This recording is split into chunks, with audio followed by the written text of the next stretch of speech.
ফাঁসির রায় মাথায় নিয়ে এই সাবেক প্রধানমন্ত্রী দেশে ফেরার ঘোষণা দিচ্ছেন। এরপর আসলে ডিসেম্বর পর্যন্ত আপনি কি রোড ম্যাপ দেখেন? অনেক সংবাদ মাধ্যম প্রত্যাশা করেছিল শেখ হাসিনা 5ই আগস্ট একটা রোড ম্যাপ দেবেন। তিনি আসলে কোনো বিস্তারিত বলেন নাই, রাজনৈতিক কৌশলের অংশ হিসেবেই হয়তো বলেন নাই। কিন্তু কি করবেন শেখ হাসিনা, আওয়ামী লীগ আগামী মাসগুলোতে আপনার মনে হয়? আমার যেটা মনে হয়, তিনি যে ঘোষণা দিয়েছেন, আগেও ঘোষণা করেছেন, তারপরে সেদিন 5 তারিখে আনুষ্ঠানিকভাবে তিনি সংবাদ সম্মেলনে তিনি জানিয়ে দিলেন, প্রেস ব্রিফিং যেটা বলি আমরা, জানিয়ে দিয়েছেন। এখন আমার যেটা ধারণা, তিনি তো সব কথা, এতগুলো প্রশ্ন করা হয়েছে ওনাকে সেই সংবাদ সম্মেলনে, প্রেস ব্রিফিংয়ে, তো তিনি সেগুলো সবগুলো উত্তর দেননি। উত্তর না দেওয়ারও অবশ্য কারণ আছে, সবকিছু কিন্তু এইভাবে প্রকাশ করা যায় না। তো আমি যেটা ভাবছি, আমি যেটা মনে করছি, আমার সাথে অনেকেই আমার একমত আছে, আমার বন্ধু বান্ধব তাছাড়া সংবাদপত্র জগতে আছেন, এখানে আছেন, দেশে আছেন, তো তারা একই কথা বলছেন যে নিশ্চয়ই কোনো একটা স্ট্র্যাটেজির কথা তিনি ভাবছেন, যে কিভাবে এখন কি করা হবে। যেমন তিনি কতগুলি দাবি তুলেছেন, আপনিও শুনেছেন, আমিও শুনেছি, যে আওয়ামী লীগের উপর নিষেধাজ্ঞা তুলে নিতে হবে, যারা বন্দী আছেন, রাজনৈতিক বন্দী ভাবে তাদেরকে কারাগারে পাঠানো হয়েছে, নিক্ষেপ করা হয়েছে, তাদেরকে মুক্তি দিতে হবে। তো এইগুলো শুনে আমার মনে হয়েছিল যে 7ই মার্চে যে বঙ্গবন্ধু ভাষণ দিয়েছিলেন ঢাকার রেসকোর্স ময়দানে, তিনি 4টি দফা দিয়েছিলেন যে এগুলো মানা হলে সামরিক, শেষটা ছিল সামরিক আইন তুলে নিতে হবে, তারপর আমরা বিবেচনা করে দেখব আমরা অ্যাসেম্বলিতে বসতে পারবো কি পারবো না। সেটা ছিল একটা ভিন্ন পরিস্থিতি। তো এখন আমরা যেটা দেখছি যে শেখ হাসিনা তিনি একটা স্ট্র্যাটেজি নিশ্চয়ই করছেন, কিন্তু আমার যেটা মনে হয় তার এখন এই ঘোষণার পর যেটা দেশের বাইরে যে আলোচনা হচ্ছে, আপনি উল্লেখ করেছেন পত্রপত্রিকা আলোচনা হচ্ছে, ভালো হতো যদি এই দেশের ভিতরে এই পত্রপত্রিকা, এই মিডিয়ার উপর যে নিষেধাজ্ঞা জারি করা হয়েছে সেটা না হতো, দেশের মানুষ এটা দেখতে পারতেন এবং দেশের মানুষ ভালো করে বুঝতে পারতেন, ভালো করে আলোচনা করতেন। এখন যেটা আমরা দেখছি বিভিন্ন পত্রিকায়, আপনি যেমন উল্লেখ করেন, আমরাও দেখছি এ নিয়ে আলোচনা হচ্ছে। তো এই আলোচনাটা যেটা, এই ধরনের আলোচনার মধ্যে, এই ধরনের আলোচনা করতে গিয়ে আপনার কোনো নিষেধাজ্ঞা, যদি আমরা গণতন্ত্রে বিশ্বাস করি, যেমনটি বর্তমান সরকার যারা বলছেন তারা গণতন্ত্র চান, দেশের স্থিতিশীলতা চান, তো সেই ক্ষেত্রে নিষেধাজ্ঞা জারি করাটা আমার মনে ঠিক হয়নি। কিন্তু আমরা আলোচনা হচ্ছে এবং সাধারণ মানুষ কিন্তু, বাংলাদেশের কোটি কোটি মানুষ এটা দেখেছে, তারা সামাজিক মাধ্যমে দেখেছেন, এবং আমরা এটাও জানি বহির্বিশ্বে বিভিন্ন পত্রিকা, আমার হিসাব মতে 92টি গণমাধ্যম, নিউজ আউটলেট শেখ হাসিনা এটা ওনার প্রেস কনফারেন্সটা তারা কভার করেছেন। এখন যেটা আমি মনে করি যে আওয়ামী লীগের পক্ষ থেকে শেখ হাসিনার নেতৃত্বে তিনি একটা অ্যাডভাইজারি কাউন্সিল করা দরকার, একটা গ্রুপ তৈরি করা দরকার। যেমনটি আমরা যা 71 দেখেছি, আপনি 71 সম্বন্ধে নিশ্চয়ই যা পড়েছেন ভালোই জানেন, সেটা হচ্ছে যে বঙ্গবন্ধু তো পাকিস্তানি আমলে পাকিস্তানের সেনাবাহিনী ওনাকে গ্রেপ্তার করে নিয়ে চলে গেল, কিন্তু বঙ্গবন্ধু কিন্তু দ্বিতীয় টিয়ার, সেকেন্ড টিয়ার অফ লিডারশিপ যেটা বলি, তিনি তৈরি করে গিয়েছেন।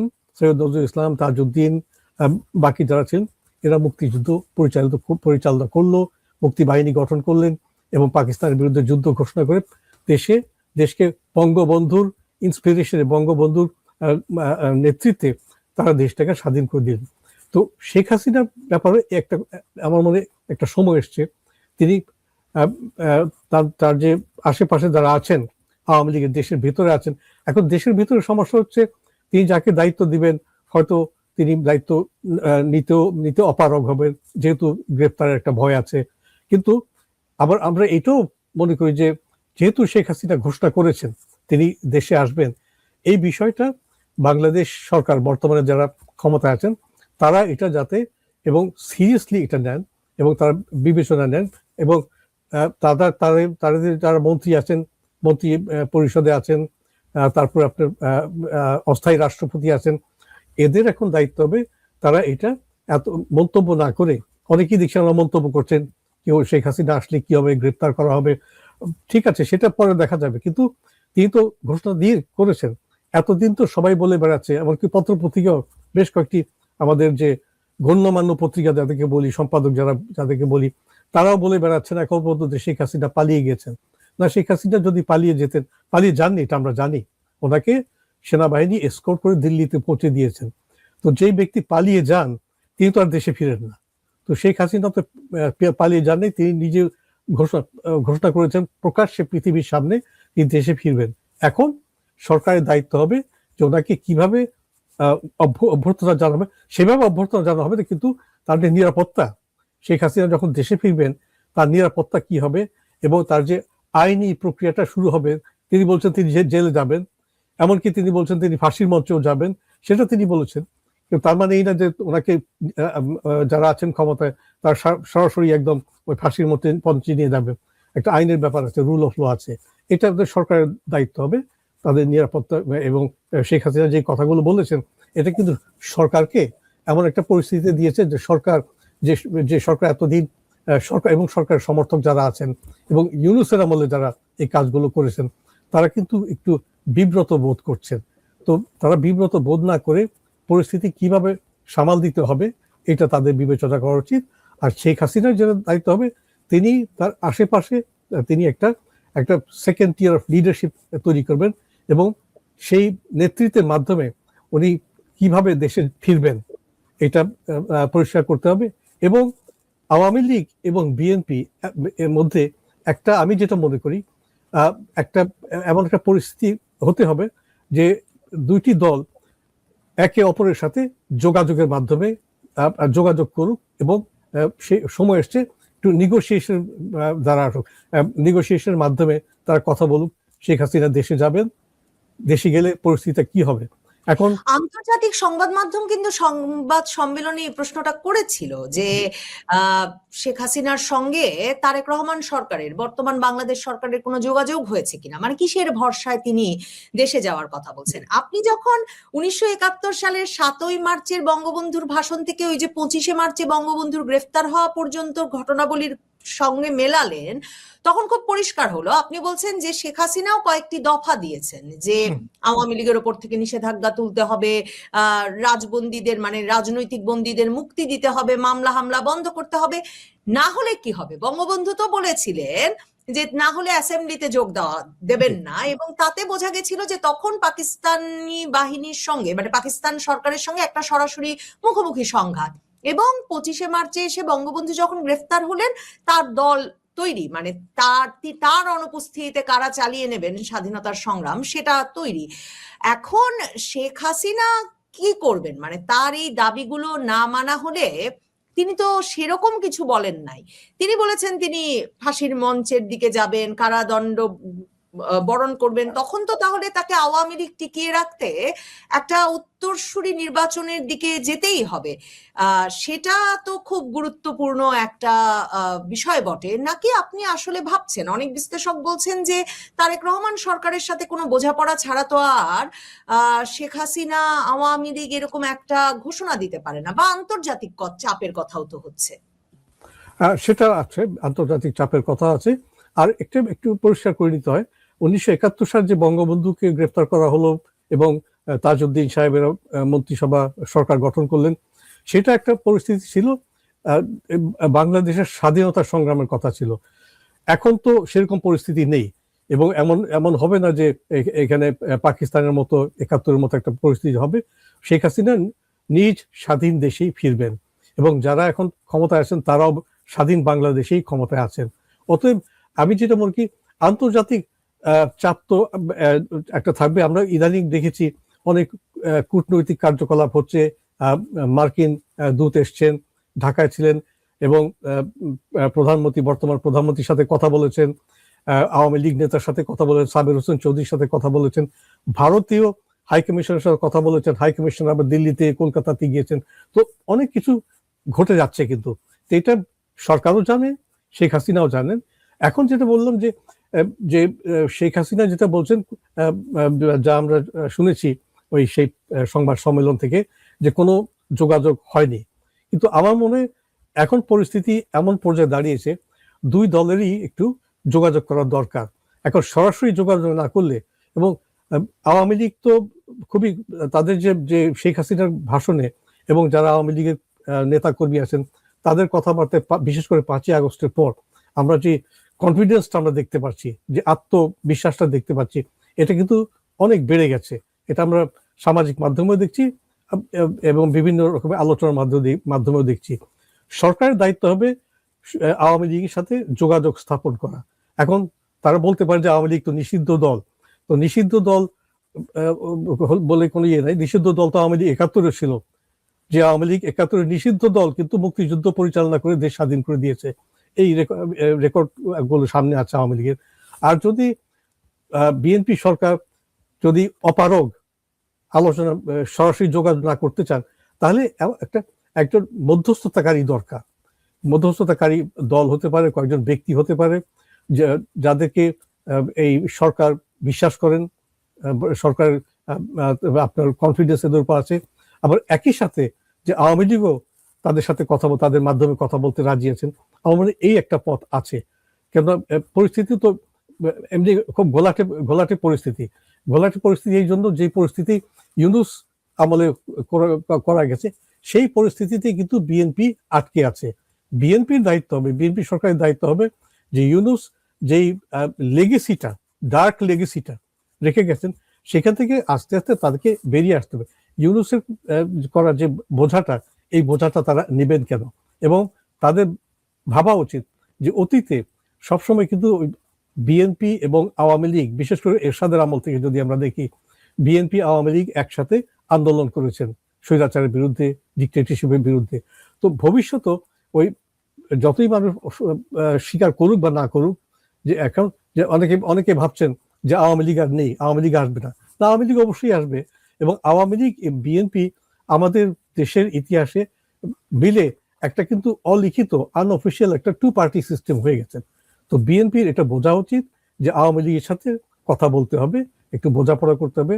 আওয়ামী লীগও সেটা জানে, এবং সেটা যদি আলোচনা করতে পারেন তারা, বিএনপি যদি আওয়ামী লীগের সাথে কথা বলেন, আওয়ামী লীগও যদি বিএনপির সাথে কথা বলতে রাজি হন, তখন আমার যে একটা টেনশনে আমরা আছি, আমরা যে ডিসেম্বরে শেখ হাসিনা দেশে গেলে কি হবে, কিভাবে তিনি দেশে যাবেন, তিনি কি বিমানে করে যাবেন নাকি সড়ক পথে যাবেন, তারপর ভেতরে দেশে প্রবেশ করলে কি বিশৃঙ্খলা হবে নাকি, এগুলো এড়ানোর জন্য আমাদের এখন থেকে সরকারের একটা দায়িত্ব পালন করা উচিত। এবং দায়িত্ব পালন করার অর্থটা হচ্ছে যে এখন যারা কথা বলছেন সরকারের ভেতরে, যে উস্কানিমূলক কথা বলছেন, এটা তারা বন্ধ করে তারাও তো রাজনীতিবিদ, এর মধ্যে অনেক জ্ঞানী গুণী গণ্যমান্য রাজনীতিবিদ আছেন বিএনপির মধ্যে। তাদের একটা ভাবা উচিত যে শেখ হাসিনা ঘোষণা করেছেন তার দেশে ফিরবেন। এখন এতদিন তো আমরা শুনছি শেখ হাসিনার বিচার হয়েছে, যেভাবেই একটা আপনার প্রশ্নমূলক একটা বিচার হয়েছে, তো সে বিচার প্রশ্নাতীত নয়, এবং তাকে কিভাবে নিয়ে আসবে, এক্সট্রাডিশনের কথা বলা হয়েছে। এখন তো প্রাক্তন প্রধানমন্ত্রী নিজেই দেশে ফিরবেন বলেছেন। এখন তিনি যখন দেশে ফিরবেন, তখন দায়িত্বটা সরকারের উপর বেশি, যে আপনারা এটা কিভাবে দেখছেন, কিভাবে উনি আসলে এই প্রত্যাশাটা কিভাবে করেন, মানে বিএনপি আওয়ামী লীগের কথা বলার জায়গা কি আসলে আছে? কারণ শেখ হাসিনার সংবাদ সম্মেলনটার পর বাংলাদেশ পররাষ্ট্র মন্ত্রণালয় যে বিবৃতিটা প্রকাশ করেছে তাদের ফেসবুক পোস্টে, সেখানে স্পষ্ট বলেছে যে আওয়ামী লীগ, শেখ হাসিনা এসব এবং মাফিয়াদের কোনো জায়গা বাংলাদেশের রাজনীতিতে আর হবে না। এটা একটা কথা। শেখ হাসিনা এবং এই যে আপনি বললেন বিএনপি আর আওয়ামী লীগ, এরাই দুটো দল, বাংলাদেশের প্রধান দল, এটাই বাংলাদেশের রাজনীতিতে বহুদিন চলে এসেছে, কাজেই বিএনপি কে কথা বলতে হবে। বিএনপি এবার যে রাজনীতিটা সাজিয়ে ক্ষমতায় এসেছে, সংসদটা যেভাবে হয়েছে, তাতে আওয়ামী লীগ তো নাই, নির্বাচন হয়ে গেছে, আওয়ামী লীগ বাদ বিএনপি, জামায়াতে ইসলামী, জাতীয় নাগরিক পার্টি, তারা এই মানে একরকমের সাজানো গোছানো সংসদ রাজনৈতিক পরিস্থিতি ভেঙে চিরপ্রতিদ্বন্দ্বী আওয়ামী লীগকে পরিসর করে দেবে কেন? আওয়ামী লীগ কি তাদেরকে পরিসর করে দিয়েছিল? এই প্রশ্নটা তো সব সময় ওঠে। না, বিএনপির কথা যদি বলি, যে আপনি নির্বাচনের কথা বললেন, যে নির্বাচন তো হচ্ছে সাজানো একটা নির্বাচন, আমরা যেটা জানি, এবং বিএনপি নিজেও জানে একটা সাজানো একটা নির্বাচন। ক্ষমতায় আছে না, ক্ষমতায় আছে, কিন্তু ক্ষমতায় আছে এবং এটাও জানে যে দেশের বৃহত্তম রাজনৈতিক দল নির্বাচনে অংশগ্রহণ নেয়নি বা অংশগ্রহণ করতে দেওয়া হয়নি। তো সেই ক্ষেত্রে যে একটা ভ্যাকিউম, এখন আমি যদি কথার কথা বলছি, আমি কোথাও একটা একটা প্রতিযোগিতায় থাকি এবং আমার পাশে যিনি থাকবেন, আমার বিপক্ষে যিনি থাকবেন, তিনি তিনি নেই, তিনি ওইটার মধ্যে নেই বা তাকে আমি আসতে দিলাম না, তাহলে ওই যে ওই যে বিজয়টা, ওইটা তো একটা হলো ভিক্টরি যেটা আমরা আমরা বলি। তো এটা বিএনপিকে বোঝা উচিত যে বিএনপি একটা দেশে পুরোপুরি একটা গণতান্ত্রিক ব্যবস্থা আনতে হলে ওই কথাটি তারা মাথায় রাখতে হবে, স্বীকার করতে হবে, পাবলিকলি না বললেও, যে নির্বাচনটি যে যেমন একটি ফলপ্রসূ একটা ভালো নির্বাচন হতো আওয়ামী লীগ থাকলে, বিএনপি থাকলে, সেই ধরনের নির্বাচনটি হয়নি। আরেকটা কথা যেটা আপনি বললেন যে পররাষ্ট্র মন্ত্রণালয়ের যে বিজ্ঞপ্তিটা, যে স্টেটমেন্টটা দিয়েছেন, মন্তব্যটা করেছেন, এখন রাজনীতিতে অনেক ক্ষেত্রে দেখা গেছে পাবলিকলি কিন্তু প্রকাশ্যে অনেক কিছু বলা হয়, কিন্তু আবার ভেতরে, যেমন আমরা দেখেছি, আবার ঘুরে অতীতে যেতে হয়, পাকিস্তানে আমলেই যেতে হয়, যে আমরা দেখেছি যে ৭১ সালে কিন্তু পাকিস্তান সরকার, ভুট্টোর পাকিস্তান পিপলস পার্টি, বঙ্গবন্ধুর আওয়ামী লীগ প্রকাশ্যে তাদের স্টেটমেন্ট দিয়ে রাখতো, কিন্তু আবার ভেতরে কিন্তু আবার একদম অ্যাকোমোডেটিং একটা বিষয় ছিল। তো আমি ওই যে পররাষ্ট্র মন্ত্রণালয় যে কথা, যে বিবৃতিটা দিয়েছে, ওটাকে আমি একটা গুরুত্ব দেই না। গুরুত্বপূর্ণ হ্যাঁ দেই ভাষার জন্য, যে ভাষা তারা ব্যবহার করেছে এটা ডিপ্লোম্যাটিক ভাষা হতে পারে না। এটা খুব দুঃখ পেয়েছি আমরা যে আমাদের পররাষ্ট্র মন্ত্রণালয়ে ভালো কোনো ডিপ্লোম্যাট নাই, এটা এই ধরনের কি ভাষা হলো। তো এইগুলো আমি যেটা মনে করি যে এখন যেটা দরকার আমাদের, যে আওয়ামী লীগ শেখ হাসিনা ফিরবেন, আমরা এই জন্য বলছি আমাদের বিশ্বাস যে তিনি ফিরবেন, যেহেতু অতীতে আমরা দেখেছি তিনি পরপর দুবার দেশে ফিরেছেন। ৮১ সালে ফিরেছেন দেশে, ৬ বছর পর দেশের বাইরে থেকে বঙ্গবন্ধু হত্যার পর, তারপর আবার ২০০৭ সালে যখন মঈনুদ্দিন ফখরুদ্দিন সরকার ১/১১ সরকার ওনাকে ফিরতে দিচ্ছিল না, তিনি ফিরেছেন। তো এবারও তিনি ফিরবেন। তো এটা বাংলাদেশ সরকারের জন্য, আওয়ামী লীগের জন্য না, মূলত বাংলাদেশ সরকারের জন্য একটা কঠিন পরীক্ষা হবে, তারা এটা কিভাবে দেখবেন। এবং শেখ হাসিনার নিরাপত্তা, তিনি দেশে ফিরবে তার নিরাপত্তা বিধান করতে হবে। কারণ আমরা অতীতে দেখেছি, যেমন ফিলিপিন্সের কথা আমি প্রায় বলি, ১৯৮৩ সালে সেনেটর বেনিনো একুইনো ফার্ডিনান্ড মার্কোসের প্রতিদ্বন্দ্বী ছিলেন, অনেকদিন কারাবরণ করেছেন, পরে তাকে দেশ থেকে বের করে দেওয়া হয়, আমেরিকা চলে গিয়েছেন। তারপর তিনি ফিরলেন ৮৩ সালে, তাকে বাধা দেওয়া হয়েছিল, ফার্ডিনান্ড মার্কোস মানা করেছিলেন আপনি আসবেন না, আসলে বিশৃঙ্খলা হবে। তো তিনি ফিরেছেন, কিন্তু তারপর আমরা কি দেখলাম, যে বিমান থেকে তিনি বেরোলেন ম্যানিলা বিমানবন্দরে, সাথে সাথে তাকে গুলি করে হত্যা করা হলো। এটা একটা। ২০০৭ সালে পাকিস্তানে বেনজির ভুট্টোর কথা যদি আমরা ভাবি, অক্টোবর ২০০৭ সালে তিনি দুবাই থেকে বহু বছর পর তিনি পাকিস্তানে ফিরলেন, পারভেজ মোশাররফ তখনও ক্ষমতায়, এবং পারভেজ মোশাররফও এরাও কিন্তু বলেছেন আপনি ফিরবেন না। মানে এক কথায় পারভেজ মোশাররফ পরিষ্কার বলতে পারেনি কিন্তু নিরাপত্তা দিতে পারবেন না। পরে আমরা দেখেছি করাচি বিমানবন্দর থেকে বেনজির ভুট্টো তার বাড়ি যাওয়ার পথে ১৮০ জন মানুষ মারা গেছে। ওই পথেই এত বোমা বিস্ফোরণ হয়েছে, বেনজির ভুট্টো বেঁচে গিয়েছেন, কিন্তু ঠিক ২ মাস পর রাওয়ালপিন্ডিতে তাকে হত্যা করা হলো। তো এই উদাহরণগুলো আমাদের সামনে আছে। তো শেখ হাসিনা আসবেন, বাংলাদেশের নাগরিক, বাংলাদেশের প্রাক্তন প্রধানমন্ত্রী, তিনি আসবেন এবং সরকারের দায়িত্ব হবে যে তিনি যখন আসবেন, হ্যাঁ ঠিক আছে, ওনার বিরুদ্ধে অনেক মামলা আছে, অনেক ওনাকে হয়তো বিচারে উঠানো হবে, বিচার আদালতে উঠানো হবে, তিনি নিজেই বলেছেন আদালতে যাবেন। তো মূল দায়িত্বটা সরকার হবে, এবং প্রধানমন্ত্রী তারেক রহমান এবং তার যে মন্ত্রিসভা, তাদের একটা দায়িত্ব হবে একটা ব্যবস্থা করার, এবং আওয়ামী লীগের সাথে যোগাযোগ করে আওয়ামী লীগ নেতৃবৃন্দ যারা আছে দেশের ভিতরে, যেমন সাবির হোসেন চৌধুরী, ওনার সাথে তারা কথা বলতে পারেন যে আমরা এটা করতে চাই, আপনাদের নেত্রী আসবেন, তখন এটা আমরা কিভাবে করব আপনাদের সাথে আলোচনা করতে চাই। সাবির হোসেন চৌধুরীর মতো লোক হয়তো এই বাণীটা তিনি শেখ হাসিনাকে দিল্লিতে পৌঁছে দিবেন, তখন একটা একটা একটা সমাধানে কি ধরনের সমাধান হয়, আদৌ সমাধান হয় কিনা এটা আমার দেখতে হবে। কিন্তু যদি সমাধান না হয় তখন বিএনপি জামাত যখন ক্ষমতায়, মানে একটা তো ভাগাভাগির সংসদ চলছে, বিএনপি জামাত জোট সরকারের সময় শেখ হাসিনা যখন সংসদে বিরোধী দলীয় নেত্রী, তখন তার জনসভায় ভয়াবহ গ্রেনেড হামলা হলো এবং তার সঙ্গে সে সময়কার সরকার জড়িত, সেটা নানাভাবে পরে প্রকাশিত হলো। এখন অবশ্য আবার আদালত থেকে সবাই ছাড়া পেয়ে গেছেন, কিন্তু মানে সরকার তখন বসে সংসদের বিরোধী দলীয় নেত্রীকে কিন্তু তার জনসভা করবার জন্য যথাযথ নিরাপত্তা দিতে পারেনি, সেই বিএনপি জামাত এখন কেন আওয়ামী লীগ এবং শেখ হাসিনাকে আবারও রাজনীতিতে পুনঃপ্রতিষ্ঠিত হতে মানে সেই নিরাপত্তা দেবে?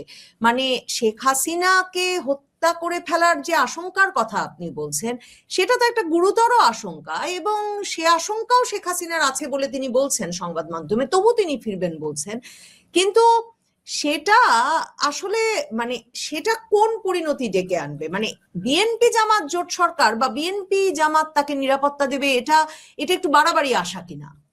না, এটা আমি এই জন্য বলছি যে অতীতের কথা আপনি বলছেন, তখন কিন্তু যেমন 21শে আগস্ট 2004 সালের কথা যদি বলি, সেই সময়কার রাজনীতি, সেটা কিন্তু সেই রাজনীতির সাথে কিন্তু আমরা আন্তর্জাতিক কোনো কিছু সম্পর্ক দেখছি না।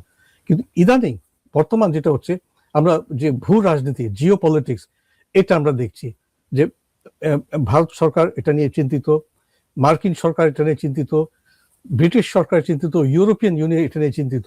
অতএব এখন যে যে এই ধরনের পরিস্থিতি, পুরনো যেই ঘটনা ঘটেছে, এই ধরনের ঘটনা আশা করার কোনো ঘটে যাওয়ার কোনো আশঙ্কা নেই। তারপরে আমরা দেখছি যে বিভিন্ন প্রতিষ্ঠান, অ্যামনেস্টি ইন্টারন্যাশনাল, অন্যান্য প্রতিষ্ঠান যারা যেগুলো আছে, তারা কিন্তু বাংলাদেশে যারা রাজনৈতিক বন্দী আছেন এবং সাংবাদিক বন্দী আছেন, তাদের সম্বন্ধে বরাবর কথা বলে যাচ্ছেন। তো এখন যে বাংলাদেশটা কিন্তু এখন সবার নজরে আছে, পৃথিবীর সব জায়গায় বাংলাদেশের উপর ফোকাসটা করা হচ্ছে, তখন যেটা অতীতে 20-20 বছর আগে এটা হয়তো ছিল না।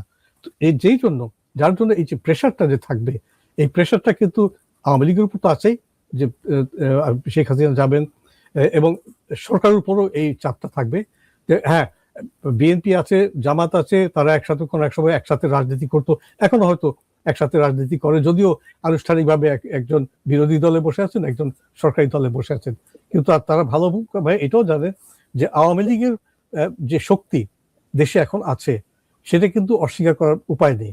যদি এমন যদি হয় যে ধরুন আজকে বা আগামীকাল একটা নির্বাচন হতো, এটা তো আমরা সকলেই জানি যে আওয়ামী লীগ আবার ফিরে আসবে, এটা বিএনপিও জানে। অতএব বিএনপি নিজের স্বার্থে, নিজের সার্ভাইভালের স্বার্থে তাদের উদ্যোগ নেওয়া উচিত যে আওয়ামী লীগের সাথে একটা বোঝাপড়ায় আসা উচিত। শেখ হাসিনা আসবেন, এবং আসার পর কি রাজনীতি হবে, বিএনপি আওয়ামী লীগের সাথে কি ধরনের সম্পর্ক স্থাপন করবেন, আপনি দেখেন এইটা যদি না করতে পারেন, মানে যদি তারা উদ্যোগ না নেন, তাহলে কিন্তু দেশের যে সংকটটা আছে, এটা মানে আরো গভীরতর হবে। এবং আমাদের দেশের মানুষ যারা আছে, আমরা যারা নাগরিক, যারা আমরা এমনি অনেক অতি কষ্টে, যে গ্যাস নেই, বিদ্যুৎ নেই, পানি নেই, আরো কত সমস্যা, আইন শৃঙ্খলা পরিস্থিতি, এগুলো ঠিক করতে হলে সরকারকে, দেশের বৃহত্তম রাজনৈতিক দল শেখ হাসিনা, আওয়ামী লীগ, এদের কাছে একটু এগিয়ে যেতে হবে, হাতটা বাড়াতে হবে, তখন আমরা আওয়ামী লীগের উদ্যোগটা দেখবো। শেখ হাসিনা কিসের ভিত্তিতে, শেষ প্রশ্ন আপনার কাছে, কারণ আপনি মানে অনেক ভেতরের খবরও হয়তো আপনার জানা আছে, মানে আপনার মনে হয় শেখ হাসিনা কিসের ভিত্তিতে এরকম একটা ঘোষণা দিয়ে দিলেন? তিনি যে ঘোষণা দিলেন, তাকে তো এখন ফিরতেই হবে, এবং শেষ পর্যন্ত তার ফেরাটা সংঘাতপূর্ণ হয়ে উঠবে নাকি শান্তিপূর্ণ হবে? মানে কোন ইঙ্গিত পেয়ে তিনি এমন একটা ঘোষণা দিয়ে ফেললেন? নাকি অনেকেই যেটাই, যে প্রথম আলোরা নিয়মিতভাবে যেসব বিশ্লেষণ একটু পরীক্ষা করে দেখতে চেয়েছেন, তিনি হয়তো আসলে আসবেন না। মানে আসলে কেন শেখ হাসিনা এমন একটা গুরুতর প্রতিশ্রুতি বা ঘোষণা দিয়ে দিলেন? সকল সংবাদ মাধ্যম, সিএনএন থেকে শুরু করে, তারা সংবাদ শিরোনাম করছে যে মৃত্যুদণ্ডের রায় মাথায় নিয়ে এই রাজনৈতিক নেতা বলছেন তিনি ফিরবেন। মানে এরকম একটা ঘোষণা কিসের ভিত্তিতে দিলেন তিনি? শেখ হাসিনা নিশ্চয়ই যে অন্যান্য যে সরকার আছে, ওনার যাদের সাথে যোগাযোগ আছে, কন্ট্যাক্ট আছে, তাদের সাথে তিনি কথা বলেছেন। এখন ধরেন যে কোনো সরকাররা তো আর কথা বলবেন না, সরকার তো প্রকাশ্যে বলবেন না যে আমাদের সাথে বাংলাদেশের প্রাক্তন প্রধানমন্ত্রীর কথাবার্তা হয়েছে। তো তিনি নিশ্চয়ই কথাবার্তা বলে, আলোচনা করে, ওদের মতামত নিয়ে, বা ওদের এই ব্যাপারে তাদের সেন্টিমেন্ট গুলো কি, এটা জেনেই তিনি ঘোষণা করেছেন। এবং যেহেতু তিনি ভারতে আছেন, এবং যেহেতু তিনি 15 বছর ক্ষমতায় ছিলেন, এর আগে আরো 5 বছর, মোট 20 বছর ক্ষমতায় ছিলেন, তার যে যোগাযোগটা খুবই বিস্তৃত। তো আমি এটা বিশ্বাস করব না যে তিনি হুট করে নিজেই একদিন ঘুম থেকে উঠে বললেন যে আমি দেশে যাব, এবং মৃত্যুদণ্ড যাই হোক আমি দেশে যাবো না। তিনি সবার সাথে আলাপ করেছেন। এবং আলাপ না করে থাকলে এই যে আমরা শুনেছি যে ভারতীয় হাই কমিশনার তিনি গিয়েও ওনার সাথে দেখা করেছেন বা ওনার সাথে যোগাযোগ করেছেন। এবং ভারতীয় সরকার নিশ্চয়ই, যদিও তারা পাবলিকলি বলছেন যে এটা ওনার সংবাদ সম্মেলনের সাথে আমাদের কোনো সম্পর্ক নাই, তা তো অবশ্যই নাই, ঠিক আছে, কিন্তু তারা ভালো করে জানেন, নিশ্চয়ই জানেন যে শেখ হাসিনা এটা ঘোষণা করার আগে নিশ্চয়ই তারা এটা জানতেন। এবং আমি অবাক হব না যে সুদূর ওয়াশিংটনে, লন্ডনে এবং প্যারিসে বা ব্রাসেলসে যদি সবাই আগে থেকে জানেন তিনি এই ঘোষণাটা করবেন। তো আমার যেটা বিশ্বাস যে তিনি ওনার যে আন্তর্জাতিক যে যোগাযোগগুলি আছে ওই যোগাযোগের মাধ্যমে তিনি যোগাযোগ করে তিনি আপনার মানে যেটা বলে টেস্টিং দ্য ওয়াটার্স, এটা করে তিনি এই ঘোষণা করেছেন।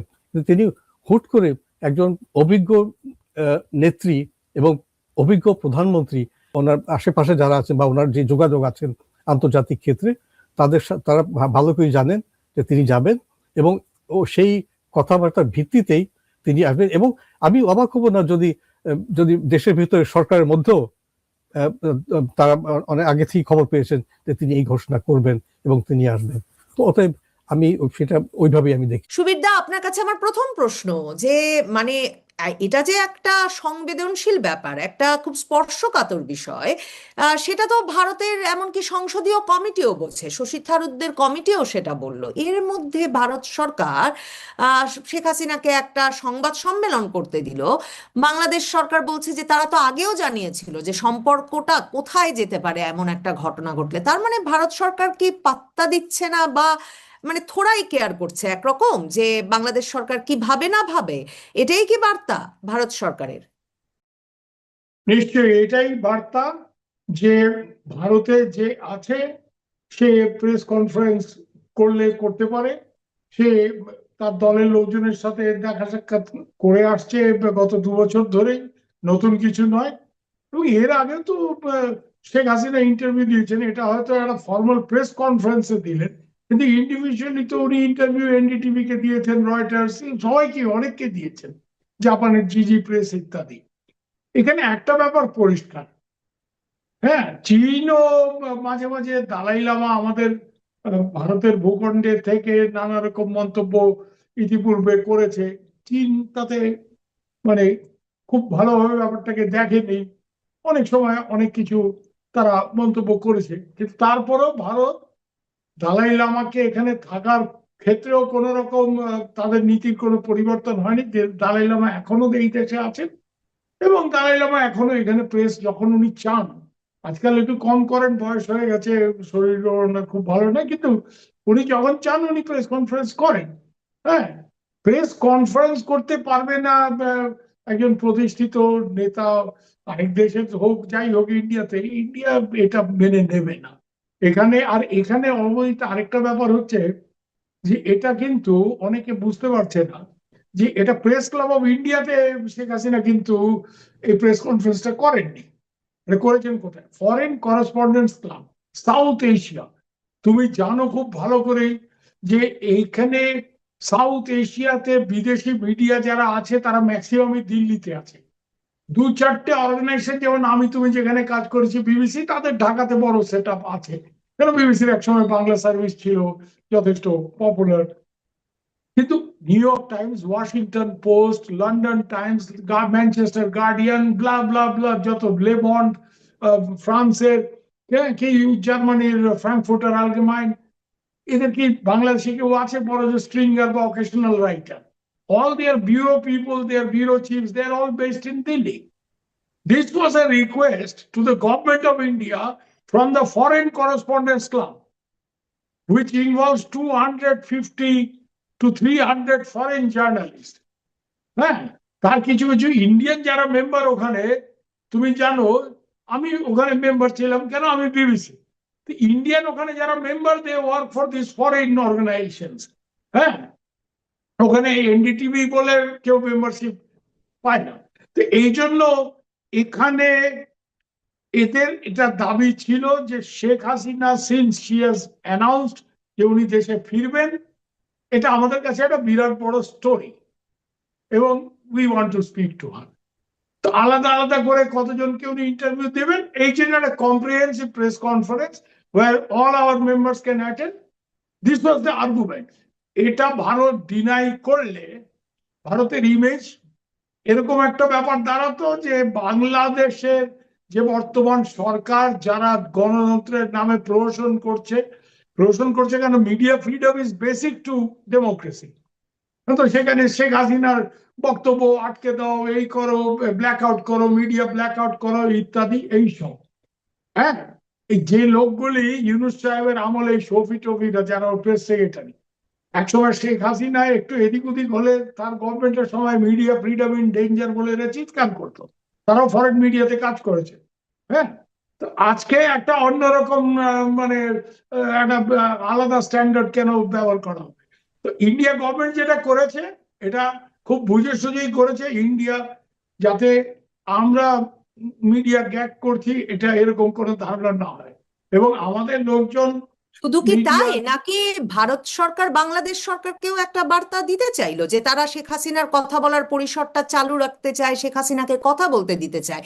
আর সুবিধা, আপনার দীর্ঘ সাংবাদিকতার অভিজ্ঞতা এবং আপনি তো যত রকম ইন্টারন্যাশনাল মিডিয়ায় কাজ করেছেন, এমন বিচিত্র অভিজ্ঞতা নিয়ে আসলে খুব কম সাংবাদিককে আশপাশে পাওয়া যায়। আমি আপনাকে জিজ্ঞেস করতে চাই, আন্তর্জাতিক মিডিয়ায় বা শেখ হাসিনার ব্যাপারে এত ইন্টারেস্ট কেন দেখাচ্ছেন বলে আপনার মনে হয়? কারণ মানে একজন ক্ষমতাচ্যুত প্রধানমন্ত্রী, আহ, তিনি দেখেন মানে বছর ঘুরতে না ঘুরতে আন্তর্জাতিক মিডিয়ায় সাক্ষাৎকার দেওয়া শুরু করলেন না 2025-এর অক্টোবর নভেম্বর থেকে, মানে বছরটা ঘুরলো পর থেকে। এটাও তো একটা বিস্ময়কর ব্যাপার। এবং সেদিন যে ধরনের প্রশ্ন আর আগ্রহ হচ্ছিল, আর মানে পুরো অডিটোরিয়ামটা ভর্তি এই বিদেশি সাংবাদিকরা, এই নিউজ রুমের সাংবাদিকরা এখানে উপস্থিত তো নিজের ইচ্ছায় হওয়ারও তাদের কোনো সম্ভাবনা নাই, মানে তাদেরকে তো অ্যাসাইন করতে হয়েছে তাদের মানে বার্তা সংস্থাগুলোর, তাদের সংবাদ মাধ্যমগুলোর।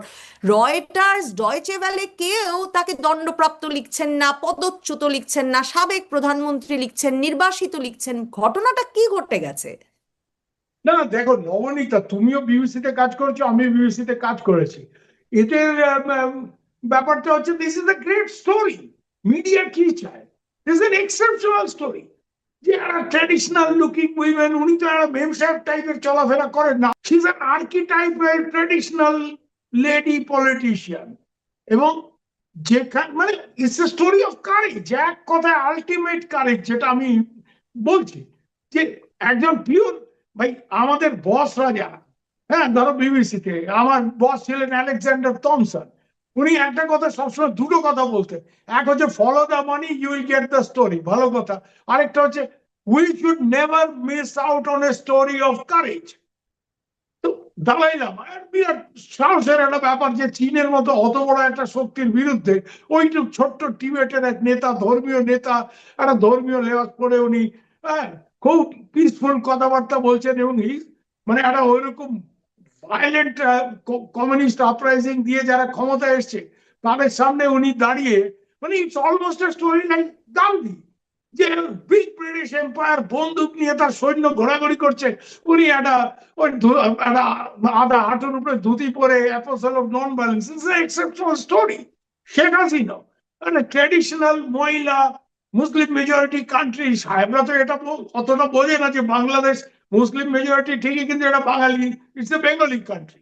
সাহেবরা দেখে it's a Muslim majority country, women leader, সেখানে সে এরকম। এবং সব থেকে বড় কথা কি, যে নিচে বলছে, আজকে দেখো নবনীতা, হাফেজ আল আসাদ দেশ ছেড়ে পালিয়েছে, হি ইজ শেল্টার্ড ইন রাশিয়া।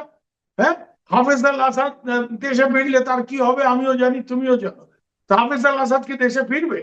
ওরকম একটা ছবুটের উপরে চেয়ারা হুম হাম করে কথা বলে সে ফিরবে না। Sheikh Hasina, this is a story of great courage and quiet determination, যে she is daring this people, যে তো আমার জন্য জেল রেডি করো, আমার জন্য ফাঁসির মঞ্চ রেডি করো, আমি আসতেছি। This is great story. এখন এখানে এটা দুই অ্যাঙ্গেল থেকেই বিরাট স্টোরি। এটা শেখ হাসিনা নিজের থেকে যা হয় হবে আমি যাচ্ছি, সেটা হলেও এটা সাংঘাতিক স্টোরি। আর উনি জেনে বুঝে যাচ্ছেন যে ওনাকে কিছু করার সাহস করবে না বর্তমান সরকার, সেটা যদি সত্যি হয়, যেটা অনেকে স্পেকুলেট করছে, তাহলে বুঝতে হবে পেছনে একটা বিরাট খেলা হয়ে গেছে। সেই খেলাটাই বাকি, এই জন্য দেখবে ওই দিন যে শেষ দিকে বারবার করে আপাকে জিজ্ঞেস করছিল, হ্যাঁ, যে are you going back as a result of some kind of understanding ইত্যাদি, ওইটা উনি কৌশলে এড়িয়ে গেছেন, উনি বলেননি। হ্যাঁ, কিন্তু either way this is a great story. Jio politically যদি একটা কোনো রকম খেলাধুলা হয় যে ইন্ডিয়া একদিকে আমেরিকাকে, একদিকে রাশিয়া চীনকে এই জায়গাতে নিয়ে এসছে যে Sheikh Hasina must go back, Awami লীগের উপর থেকে ব্যান তোলা দরকার, বাংলাদেশের স্টেবিলিটি না ফিরে, এটা না হলে ফিরবে না, আর না ফিরলে ওই যে যতই বাংলাদেশ নিয়ে প্ল্যানিং তোমরা করো, হ্যাঁ, সিকিউরিটি অ্যাঙ্গেলই করো বা ফাইন্যান্স অ্যাঙ্গেলই করো, যে ওখানে আমি ইনভেস্ট করবো, যেটা চীনারা বলছে, unless there is political stability no investment is safe. হ্যাঁ, চীনারা দেখো নবনীত পাকিস্তানে কত ইনভেস্ট করেছে এই চায়না পাকিস্তান ইকোনমিক করিডরে। আজকে তারা কিরকম প্যাঁচে পড়েছে, এই টাকা পয়সা শি জিনপিং তো ফেরত চাইছে। হ্যাঁ, চায়না ইজ আস্কিং যে পাকিস্তান কিছু টাকা আমাদের ফেরত দাও, এত ধার হয়ে গেছে এখানে, পাকিস্তান কোথা থেকে ফেরত দেবে, সে তো মারামারি করতে ব্যস্ত, বালুচিস্তানে বিদ্রোহ, খাইবার পাখতুনখোয়াতে বিদ্রোহ। আপনি সুবীরদা যে কথাটা বললেন, একদম দেখেন সিএনএন রীতিমতো ফটো কার্ড করেছে শেখ হাসিনার সংবাদ সম্মেলনের পর, হয়তো আরো অনেকেই করেছে, আমার চোখে সিএনএন এরটা পড়েছে, তারা শিরোনাম করেছে যে এই রাজনৈতিক নেতা এমনকি মৃত্যুদণ্ড হলেও দেশে ফিরে যেতে চান, তাকে হত্যা করা হলেও দেশে ফিরে যেতে চান, এবং সেই ফটো কার্ডটাও ঘুরছে। এটা একটা বিরাট খবর তো বটেই, কিন্তু মানে সেদিন এই যে শেখ হাসিনাকে যে ধরনের প্রশ্ন করা হয়েছে, তিনি বরাবর যেমন ভারতে নিজামুদ্দিন আউলিয়ার দরগায় যেতেন, এর আগে 81তে দেশে ফেরার আগে গেছেন, এবারেও যাবেন কিনা, বা এই যে ভারত সরকারের সঙ্গে কোনো বোঝাপড়া হয়েছে কিনা, তারেক রহমান সরকারের সঙ্গে তার কথা শুরু হয়েছে কিনা, এ ধরনের নানা প্রশ্নে মনে হয়েছে তাকে ঘিরে আগ্রহটা এখন এরকম যে ওই যে অনেকে বলছিলেন না যে শেখ হাসিনার দেশে রওনা হলে সেই রওনার পথে অনেক আন্তর্জাতিক মিডিয়া এবং সংবাদদাতারা তাকে ফলো করবেন, অনুসরণ করবেন, সেটা একরকম সত্যি মনে হচ্ছিল ওই অডিটোরিয়ামে। আপনার সেটা মনে হয়েছে কিনা? আর শেখ হাসিনা ভিডিওতে আসেন না কেন, শেখ হাসিনা ভিডিওতে আসেন না কেন, এই প্রশ্নটা আবারও এইবারের পরে কিন্তু এসেছে। মানে আপনি যে বলছেন ট্র্যাডিশনাল লুকিং একজন নারী, হ্যাঁ, কিন্তু উনি তো ভিডিওতে নাই, উনার কোনো ছবি নাই সাম্প্রতিক, উনার কোনো ভিডিও নাই, এর এত বড় সংবাদ হয়ে উঠলেন কেন উনি? না না, আজকে ওনার ছবি নেই, কিন্তু সবাই জানে যে উনি শাড়ি পরে ট্র্যাডিশনালি চলাফেরা করেন। হ্যাঁ, এখানে যেটা ব্যাপার, Sheikh Hasina is now the story. Bangladesh সবসময় কখন স্টোরি হয় তুমি বলো? বাংলাদেশে বিরাট মারামারি গন্ডগোল হলে স্টোরি হয়, নাহলে একটা বিশাল সাইক্লোন হলো তখন বাংলাদেশ স্টোরি হয়। ইউজুয়ালি ইন্টারন্যাশনাল মিডিয়াতে Bangladesh becomes a story for very wrong reasons. either some chaos, some terrorist attack, ওই হোলি আর্টিজানের মতো যাদেরকে এখন এরা হিরো ওয়ারশিপ করছে, পুলিশদের ভাস্কর্য তুলে দিয়ে এদের ভাস্কর্য লাগাবার প্রস্তুতি নিচ্ছে। যাই হোক, তার মধ্যে আমি গেলাম না, কিন্তু mostly Bangladesh becomes a story for wrong reason. হ্যাঁ, এই জায়গাতে even 1975 Bangladesh became a story because the head of nation with entire family was killed. এই জায়গাতে স্টোরিটা হচ্ছে অন্যরকম, যে একজন মানে নেত্রী এত বড় মাপের এত বছর ধরে, perhaps the longest serving মানে prime minister in south Asia, I think she has served more than Indira Gandhi also.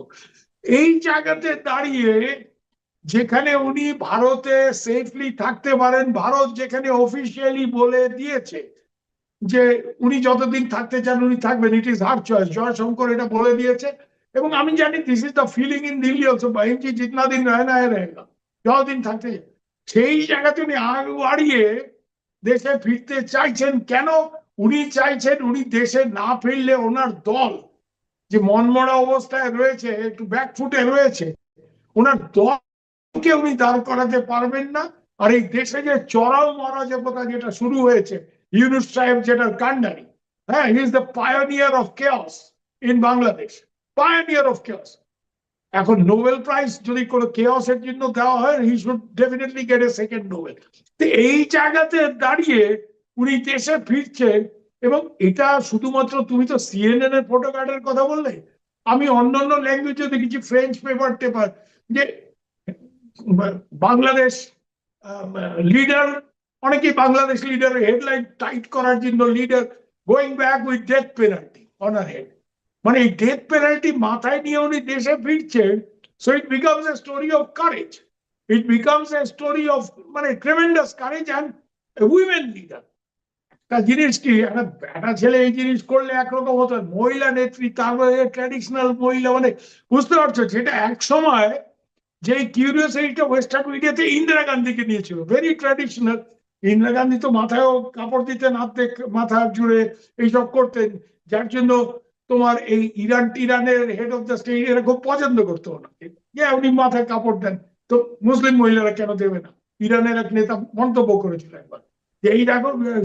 তো এনিওয়ে, ইন্দিরা গান্ধীর এরকম একটা ট্র্যাডিশনাল উইমেন, অথচ কিসিঙ্গার নিক্সনের চোখে চোখ রেখে কথা বলছে, এই একটা ব্যাপার কিন্তু সবসময় ওয়েস্টার্ন মিডিয়াতে স্টোরি হয়। কিন্তু এটা যেমন আছে তেমনি ধরেন মানে ক্ষমতাচ্যুত একজন নেত্রী যাকে বলা হচ্ছে যে তিনি গণ আন্দোলনের মুখে ক্ষমতাচ্যুত হয়েছেন, সেই নেত্রী, এবং সেটা সব আন্তর্জাতিক মিডিয়ায় তখন খবর হয়েছিল 2024-এর 5ই আগস্ট এখন আর হওয়ার হচ্ছে নাকি? এমন কোনো এখন কিন্তু অনেকের এই মিডিয়া ডাউটটা না। চলে এসেছে।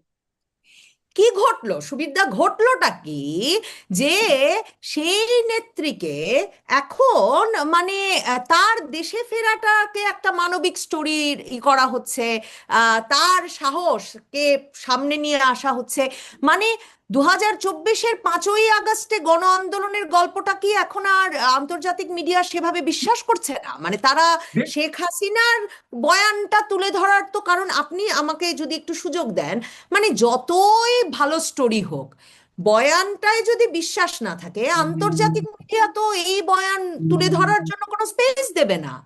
মানে এটা তো আওয়ামী লীগের মিডিয়া না, রয়টার্স, ডয়চে ভেলে, তাহলে সেটা ঘটলো কি করে?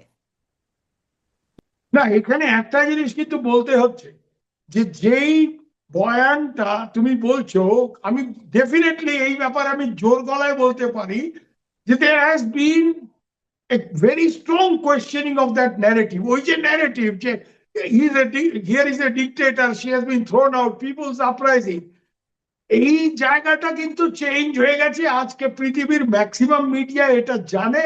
there is a huge question mark before that narrative. ওই ন্যারেটিভটা চ্যালেঞ্জ হয়েছে, সিরিয়াসলি চ্যালেঞ্জ হয়েছে, এবং তার একটা বড় কারণ হচ্ছে যে শেখ হাসিনা দেশ ছেড়ে চলে যাওয়ার পর যারা ক্ষমতায় এসছে, মহামান্য ইউনুস টিউনুস, এরাই তো হই হই করে, ইউনুস এবং তার সাঙ্গপাঙ্গরা এটা প্রমাণ করে দিয়েছে নিজেদের বাহাদুরি দেখাতে গিয়ে, এবং তারা কত বড় মাস্তান এটা দেখাতে গিয়ে, যে actually it was not a popular uprising. Yunus নিজে বলেছেন ইট ওয়াজ মেটিকুলাসলি ডিজাইন। তো তুমি যদি এটা বলো, শেখ হাসিনা চলে যাওয়ার পর তুমি দেশের ক্ষমতায় থেকে যদি তুমি আমেরিকাতে গিয়ে ক্লিন্টন ফাউন্ডেশনের প্রোগ্রামে দাঁড়িয়ে হলো মেটিকুলাস ডিজাইন, ইন্টারন্যাশনাল মিডিয়া যারা প্রপারলি ট্রেন্ড জার্নালিস্ট, তারা তো what was that meticulous design, let's find out. ওই মেটিকুলাস ডিজাইনের খোঁজ খবর নিতে গিয়ে সবাই বুঝেছে যে এটা একটা রেজিম চেঞ্জ অপারেশন ছিল। এখানে ছাত্রদের ব্যবহার করা হয়েছে, যুব শক্তিকে ব্যবহার করা হয়েছে, তাদের সেন্টিমেন্টকে কাজে লাগানো হয়েছে, বাট বাই হুম? এর মধ্যে ফরেন অ্যাক্টার্সরাও ছিল, এর মধ্যে দেশের ভিতরে লোকজন যারা ছিল। এবং সব থেকে বড় কথা হচ্ছে, দেখো নবনীতা, এখানে তো কে শেখ হাসিনাকে তাড়ানোর জন্য যে আন্দোলন, কে সেই আন্দোলনের আসল হোতা, এটা নিয়ে তো এই ন্যারেটিভ ক্লেমিং এর মধ্যে তো নিজেদের মধ্যে এদের খাওয়া খাওয়াই হয়েছে। বিএনপি বলছে না না, তোমরা এইসব শুধু ওই 2-4টে ছেলে ওই যারা পরে এনসিপি করলো ওদের নেতৃত্বে এটা হয়নি। আমাদের নেতা তারেক রহমান, উনি ওখান থেকে বসে এই জিনিসটা করেছেন, লন্ডন থেকে বসে। হ্যাঁ, সালাউদ্দিন বলছে আমরা এটা করেছি, অনেকে জামাতের নেতারা বলছে আমরা এটা করেছি। তো পড়ে গেল কাড়াকাড়ি, আগে কে বা প্রাণ করিবে কেউ দান। এখানে আগে কেউ বা প্রাণ দান না, আগে কে দাবি করবে কে কত বড় সে। এটা করতে গিয়ে শুধু ইন্ডিয়ান মিডিয়া না, আমরা তো প্রথম দিকে বলে এসেছি, আমি ডে 1 থেকে, কেন আমি তার আগে কি প্ল্যানিং হচ্ছে সেটাও জানতাম, কারা করছে এটা। আমেরিকার state department, bureau of intelligence, I can tell you the names of the person warring, তার মধ্যে গেলাম না এখানে। কিন্তু আমরা জানতাম, কিন্তু যারা জানতো না তারা এই সব বীরপঙ্গবদের হুম্বিতুম্বিতে জেনে গেল যে এইটা কোনো পপুলার আপরাইজিং ছিল না। It was not a Romanian uprising that threw out Ceausescu, Nicolae Ceausescu. This was a planned regime change operation like 2013-14 Euromaidan operation যেটা হয়েছিল ইউক্রেনে, যেখানে প্রো রাশিয়ান গভর্নমেন্ট যা ছিল ওই লুকাশেঙ্কো ওদের, তাদের পতন ঘটে। এই যে জোকার, আমি জোকার বলছি কেন, Zelensky actually is a comedian, he was a popular comedian. তো ওখানে জেলেনস্কিকে এই আমেরিকান ডিপ স্টেট যে অপারেশন করে বসেছিল, রেজিম চেঞ্জ অপারেশন, এটাও ওই টেমপ্লেটেরই রেজিম চেঞ্জ অপারেশন, ব্যাপক সোশ্যাল মিডিয়া ব্যবহার করে জনরোষটাকে তৈরি করা, ফ্যানিং দ্য ফ্লেমস। তো এই ব্যাপারগুলি এখন অনেকে জানে, ওয়েস্টার্ন মিডিয়া জানে, জাপানিজ মিডিয়া জানে। এবং এখানে কিন্তু আমি একটা জিনিস বলবো, এখানে আমাদের মতো কিছু লোক যারা প্রথম দিন থেকে এটা বলে এসছে, উই আর সাকসেসফুল। এর জন্য দেখবে ওই ওই ইউনুসের যে প্রেস সেক্রেটারি শফি ভাই দেখবে চেঁচামেচি করে, ইন্ডিয়ান মিডিয়া $1 বিলিয়ন খরচ, আমরা ভাই $5 ভৌমিক, আমার কাছে সুবির দা আপনার কাছে আমার প্রশ্নটা হচ্ছে যে ভারত সরকার এই সংবাদ সম্মেলনটা শুধুই মত প্রকাশের স্বাধীনতা রক্ষা করতে করতে দিয়েছে সেটা ভাববার তো কারণ নাই, কারণ তারা তো তাদের অতিথিকে বলতেও পারতেন যে প্লিজ আপনি করবেন না, মানে অন্যভাবেও ব্যাপারটা সামাল দেওয়ার উপায় ছিল। না না, আমার প্রশ্নটা হচ্ছে আসলে ভারত সরকার কি বার্তা দিতে চায়? বাংলাদেশের অনেক সংবাদ মাধ্যম লিখছে যে ভারত সরকারের অনেক কর্মকর্তারাও শেখ হাসিনার উপর বিরক্ত, যে শেখ হাসিনা যে ঘোষণা দিয়ে দিয়েছেন তিনি ডিসেম্বরে দেশে ফিরে যাবেন। ওদিকে অনেকে বলছে, যে কথাটা আগেও অনেকবার প্রচারের চেষ্টা হয়েছে, যে ভারত নাকি তাকে ইউরোপের কোনো দেশে পাঠানোর চেষ্টা করছে। ভারত সরকারের বিধিনিষেধের মুখেই নাকি তিনি ভিডিওতে আসতে পারছেন না। ভারত সরকার আসলে কি বার্তা দিতে চাইলো তারেক রহমান সরকারের কাছে? কারণ এর মাধ্যমে তো আসলে আমাদের পররাষ্ট্র প্রতিমন্ত্রী শামা ওবায়েদ যেটা বলেছেন, এখন ভারতকেই সিদ্ধান্ত নিতে হবে যে ভারত ভালো সম্পর্ক চায় না খারাপ সম্পর্ক চায়। ব্যাপারটা এমন জায়গায় গেছে। শামা ওবায়েদের উদ্দেশ্যে আমি একটা কথাই বলবো, the choice is yours, it's not India's choice. India reached out to you. India এই বিএনপি আসার পরে, বেগম জিয়ার ফিউনারাল থেকে শুরু করে তারেক রহমান ইলেক্টেড হওয়ার পর থেকে আমাদের রিচ আউট করার ক্ষেত্রে কিন্তু কোনো খামতি ছিল না, বরং উল্টো ব্যাপারটা হয়েছে। হ্যাঁ, যে তারেক রহমান দিল্লিতে আসবে কি আসবে না এই নিয়ে ইন্ডিয়াকে ঝুলিয়ে রাখার একটা ব্যাপার হচ্ছে, যাই তার মধ্যে আমি গেলাম না। কিন্তু এখানে এটা মত প্রকাশ, শোনো এখানে একটা পরিষ্কার করা, ভারত সরকার শেখ হাসিনা যে একটা ট্রাস্টেড ফ্রেন্ড অফ ইন্ডিয়া বলে ভারতের প্রত্যেকটা রাজনৈতিক দল মনে করে, তার মত প্রকাশের অধিকার আমি কার কথায় বঞ্চিত করব? যে সরকারের ওপর আমার রিয়েলি কোনো আস্থা নেই, তাই তো? এখানে আমি তোমাকে একটু পেছনে নিয়ে যাচ্ছি। এই যে লোকে অভিযোগ করে যে India puts all it's eggs in one basket, India তো কিছু কিছু ছাগল যারা বাংলাদেশ বোঝে না তারা এইসব কথা বলে। আমার প্রশ্ন হচ্ছে যে বিজেপি সরকার দুবার ক্ষমতায় এসছে যখন ওখানে অন্য সরকার, হ্যাঁ, প্রথমে বাজপেয়ী যখন ক্ষমতায় আসেন 98-এ, 2001-এ আমরা জানি বিএনপি ওখানে ক্ষমতায় আসে, India reached out to BNP. Tarique Rahman তখন কিছুই ছিলেন না, শুধু হাওয়া ভবন টবন করতেন। তো ওনাকে ভারতে রিসিভ করেনি, he got a royal welcome, he was nothing. উনি পার্টিরও তেমন কিছু ছিলেন না, গভর্নমেন্টের তো কিছু নাই, বাট হি ওয়াজ রিসিভড। কিন্তু তারপরে ইন্ডিয়ার অভিজ্ঞতাটা কি? তারেক রহমানকে রিসিভ করা হলো, আম্বানির সাথে মিটিং হলো, তারপরে কি হলো? তারপরে হলো 10 অস্ত্র, যার মধ্যে তারেক রহমান ডাইরেক্টলি ইনভলভ ছিলেন, এটা আমি দায়িত্ব নিয়ে বলছি। হাওয়া ভবন ইনভলভ ছিল এবং some of the senior intelligence officer. তো তার মধ্যে না গিয়ে আমি একটা কথা, why should we deny Sheikh Hasina the right to speak just because a government there যারা মিডিয়া ব্ল্যাকআউট করছে, যারা গণতন্ত্রের নামে প্রহসন করছে? আরে আমার এখানে তো এইটা হয় না। আমার এখানে তো কংগ্রেসকে ব্যান করা হয়নি, কংগ্রেস ইলেকশন হেরে গেছে। আমার এখানে তো রাহুল গান্ধী, প্রিয়াঙ্কা গান্ধী পার্লামেন্টে তার বক্তৃতা গ্যাগ করা হচ্ছে না, বা মিডিয়াকে বলা হচ্ছে না उसको मत दिखाओ, শুধু মোদিকে দিখাও, এরকম তো না। হ্যাঁ, আমাদের এখানে এই মিডিয়াতে কি পরিমাণ পাবলিসিটি এই ছেলেবেলে, বাচ্চা ছেলেবেলেরা পেয়েছে, ককরোচ পার্টি বা যাই বলো এদের। Why? Because this is the democracy, এখানে উই স্টপ নোবডি। তো এইটা জেনুইন।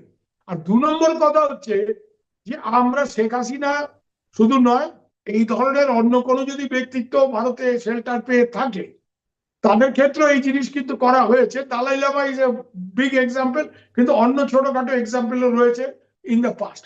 আর এখানে আরেকটা কথা পরিষ্কার, সেটা হচ্ছে It is not only India which has to decide what it wants with Bangladesh. We want good relation. এখানে বাংলাদেশের এই বর্তমান সরকারকে ঠিক করতে হবে তারা ভারতের সাথে কি চায়। একটা জিনিস আমি পরিষ্কার হচ্ছি, তোমরা এটা যদি ভাবে এই সরকার যে ভারতকে নিয়ে খেলা করা যায়, হ্যাঁ, যেটা ইউনুসের একটা ভাব ছিল যে আমেরিকা আমার পেছনে আছে, এইটা মাথার থেকে বের করে দেওয়া দরকার। কেন প্রত্যেকটা ব্যাপারে ওই কাঁচা মরিচ থেকে তেল, যেটা তুমি বললে ডিজেল, ইন্ডিয়ার কাছে কোনো আমেরিকা এসে এখানে ডিজেল ফিজেল দিয়ে যায় না, বুঝতে পারছো? বিপদে পড়লে তখন ইন্ডিয়া, আর অন্য সময় বাহাদুরি করার সময় অ্যান্টি ইন্ডিয়ান পলিটিক্স। এই জিনিস থেকে বিএনপি কে বেরিয়ে আসতে হবে। ইউ ওয়ান্ট ফ্রেন্ড, তোমার বন্ধুত্ব যদি চাও তো try to behave like a friend, তাহলে বন্ধু সুলভ ব্যবহার করো। ওই তিন রকম, দেশে একরকম কথা বলবে, এখানে এসে ভালো কথা বলবে, আর যখন প্রয়োজন হবে তখন আমাকে ডিজেল দাও, আমাকে অমুক দাও, আমাকে তামুক দাও, হ্যাঁ, এই জিনিস চলবে না। হ্যাঁ, যে আমার সাথে ভালো সম্পর্ক আমি চাই, আমি দিল্লিতে আসলাম, ঘুরে গেলাম, আর তারপরে গিয়ে আমি ওই আহ্বান থেকে বসে চিটাগাঙে 10 লাখ অস্ত্র, পরেশ বড়ুয়া ওখানে বসে অপেক্ষা করছে। উই আর নট ফুলস, আমাদের একটা ইন্টেলিজেন্স সিস্টেম আছে, আমরা খবরটা ওর সব রাখি কে কি করছে বাংলাদেশে। হ্যাঁ, আমরা যদি পাকিস্তান একটা হোস্টাইল দেশ, সেখানে খবর রাখতে পারি, আরো অনেক কিছু করতে পারি, তার মধ্যে বিশদভাবে ওই নায়িকা, আমরা বাংলাদেশে এইসব জিনিস করতে পারি। আমি কোনো হুমকি দিচ্ছি না, কিন্তু বাস্তবটা বলছি। তাই জন্য কেউ যদি এটা মনে করে যে এই ইন্ডিয়া আবার কি, আমরা তো বড় চাচাকে ধরে রাখছি, হ্যাঁ, আমাদের কাছে বড় চাচা। তাহলে তারেক রহমান সরকারের সঙ্গে সম্পর্ক ভালো করাটা অগ্রাধিকার নয় এই মুহূর্তে ভারতের? না, সম্পর্ক ভালো করবে on my terms, not on the terms of Tarique Zia. Sorry, কেন তারেক জিয়া যদি বাংলাদেশ ফার্স্ট বলে, আমিও ইন্ডিয়া ফার্স্ট বলবো। তারেক জিয়া যদি বলে আমরা মিউচুয়াল বোঝাপড়া করে, I am all for it. সে যদি খুব জোরালো ভাবে বাংলাদেশ ফার্স্ট বলে, আর তারপরে বসে অন্য দেশ যারা পাকিস্তানের সাথে হবনব করে, পাকিস্তানের টেররিস্ট এলিমেন্টরা এখানে আসা যাওয়া শুরু করেছে, সেটা বল থাকে, তাহলে আমি ভালো ব্যবহার কেন করবো? তাহলে আমাকেও যে ব্যবস্থা সেটা করতে হবে। এহতেশাম জাহিনের মতো লোক যদি একবার না দুবার বাংলাদেশে এসে ঘুরে যায়, এসে এইসব আসবি টাসবি রেজাকুল হায়দারদের সাথে মিটিং করে, আমরা কি জানি না বনানী ডিওএইচএস এর কোন রাস্তায় কোন বাড়িতে বসে মিটিং হচ্ছে? We know everything and we have got the technology to hit this people. এখানে বাংলাদেশকে একটা চয়েস নিতে হবে, you want friendship, be upfront. কিন্তু এখানে আমাকে এসে ভুজুং বাজুং দিয়ে দিল্লিতে এসে একরকম কথা বলে গিয়ে ওখানে আরেক জিনিস করবে, আর ভাববে আমরা জানি না, আমরা জানি বাংলাদেশে কে কি করছে। এবং সেটার জন্যই কি পাল্টা জবাব শেখ হাসিনা দিল্লিতে ভারতের জন্য? শেখ হাসিনার ব্যাপারটা হচ্ছে এটা ইন্ডিয়ান ট্র্যাডিশন ভাই। আমেরিকা বা চায়না তুমি ক্ষমতা থাকলে তোমার গুরুত্ব আছে, ইন্ডিয়া কিন্তু তা না। ইন্ডিয়া কিন্তু চীনের রক্তচক্ষু উপেক্ষা করে 1959 থেকে দালাই লামাকে এখানে শেল্টার দিয়েছে। তাই জন্য শেখ হাসিনা এবং Sheikh Hasina comes with a past, বঙ্গবন্ধুর মেয়ে। এই শেখ হাসিনা দীর্ঘ সময় এখানে থাকলে তো বাংলাদেশ সরকারের আপত্তি নাই। বাংলাদেশ সরকারের তো এই যে উনি চলে যাওয়ার হুমকি দিচ্ছেন বা ঘোষণা দিচ্ছেন, সেটাতে সরকার সেটাতে সুযোগ করে দিচ্ছে। না না, বাংলাদেশ তাকে আমাদের কাছ থেকে ফেরত চাইছে, উনি নিজে বলছেন আমি ফেরত যাব। আরে মহা মুশকিল তো, ফেরত যেতে চাইলেও ঝামেলা, না যেতে চাইলেও ঝামেলা। না যেতে চাইলে ইন্ডিয়াকে চাপ দেবে, দুটো তো হবে না। You can't have the card and eat it too. So এই জায়গাতে পরিষ্কার একটা ব্যাপার, বাংলাদেশে শেখ হাসিনা ফিরবে বলেছে। হ্যাঁ, ওই যে বাংলাদেশে কিছু লোক না আমার থেকে বেশি অজিত ডোভালকে চেনে, যার সাথে আমরা মিটিং করি। অজিত ডোভালের আপত্তি যেটা ছিল, যে কোন বাংলাদেশের কাগজে বেরিয়ে গেছে সব গুজব, যে অজিত ডোভাল ওনার সাথে দেখা করেন। আরে অজিত ডোভাল কি সারাদিন দিল্লিতে বসে থাকে? কি পরিমাণ ফরেন ট্যুর করে কার কোনো ধারণা আছে? এবং আমি একটা জিনিস বলি, উনি দিল্লিতে থাকলে প্রত্যেক 15 দিনে একবার অন্তত বহিনজির সাথে গিয়ে দেখা করে, আর বহিনজিকে ফোন করে বলে বাঙালি কোচ আচ্ছা ব্রেকফাস্ট বানাই। আমার এটা পার্সোনাল লেভেলের রিলেশন, এগুলি বলে লাভ নেই। এসব ছাগল বসে আছে কিছু বাংলাদেশে, গুজব। অজিত ডোভাল দেখা করছে। অজিত ডোভালকে চেনো তুমি? অজিত ডোভালের নামের বানানটা ঠিক করে করো তো আগে। তো এগুলি বলে লাভ নেই, এসব আজে বাজে গুজব ছড়ায়। আমি একটা ব্যাপার পরিষ্কার ভাই, যেটা আমি জানি না আমি বলবো না, কিন্তু আমি যেটা জানি আমি তোমায় বলছি। হ্যাঁ, যে শেখ হাসিনার সাথে ইন্ডিয়ার প্রত্যেকটা ইম্পর্টেন্ট পলিটিক্যাল পার্টির পার্সোনাল রিলেশন আছে, প্রত্যেকের সাথে। এবং শেখ হাসিনাকে যদি বিজেপি শেল্টার না দিয়ে জোর করে ফেরত পাঠায়, অপোজিশন বিজেপিকে চেপে ধরবে, মোদীকে চেপে ধরবে। বিশেষ করে রাহুল প্রিয়াঙ্কা, যাদের সাথে ওনার সম্পর্ক হচ্ছে মানে মাসিজি, বুঝতে পেরেছো, যে আমার ফ্রেন্ড। আর ইন্ডিয়া এটা কোনোদিন করবে না। Trusted friend we will never betray. This is India's policy. We are not China, we are not America, যে ক্ষমতায় আছো তখন ম্যাডাম ম্যাডাম করবে, পরে তুমি যার নামে যাও। India will never do it. তাতে কার রক্তচক্ষু, কে রক্তচক্ষু দেখাবে? আর চীনকে যদি আমরা রক্তচক্ষু উপেক্ষা করে দালাই লামাকে রাখতে পারি, তারেক রহমানের রক্তচক্ষু, sorry, I am not, at least মানে আমরা একেবারে কেঁপে